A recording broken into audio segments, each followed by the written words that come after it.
Om Swastiastu, Namo Buddhaya, dan salam kebajikan. Halo Sobat UT, sebelum kita masuk ke video, alangkah baiknya saya perkenalan diri terlebih dahulu. Kalau kata pepatah, tak kenal maka tak sayang.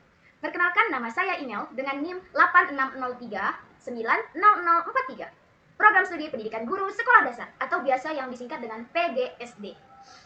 Saya berasal dari UPBJJ Universitas Terbuka Pontianak.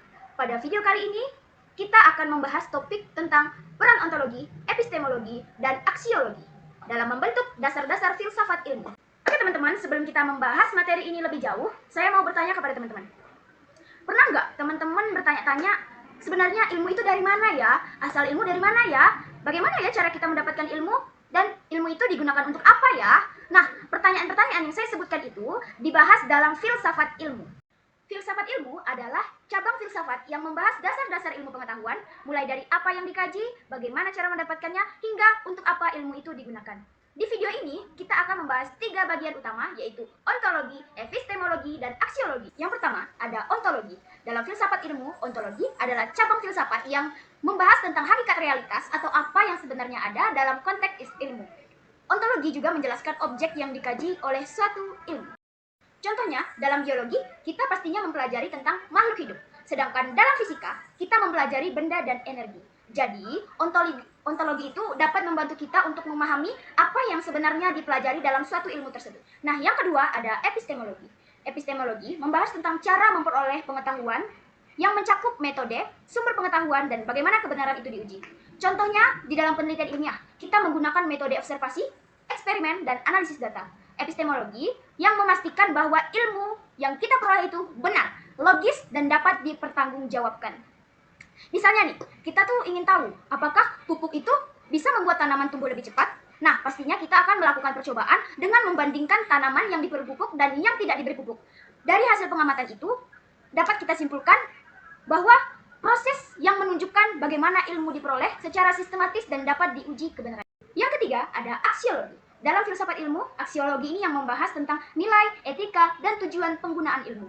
Ilmu tidak hanya diketahui, tetapi juga kita harus menggunakan ilmu di dalam kehidupan. Misalnya nih, teknologi yang kita gunakan untuk membantu manusia, seperti mempermudah manusia untuk berkomunikasi.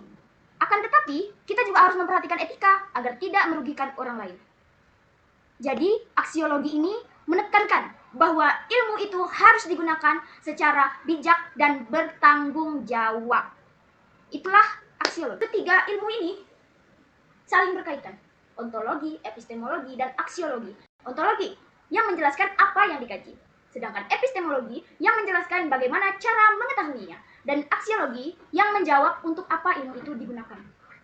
Jika digabungkan, ketiganya itu membentuk filsafat ilmu yang utuh. Kesimpulan yang dapat kita ambil dari penjelasan di atas, yang pertama, ontologi, epistemologi, dan aksiologi itu merupakan 3 pilar utama dalam filsafat ilmu yang tidak dapat kita pisahkan.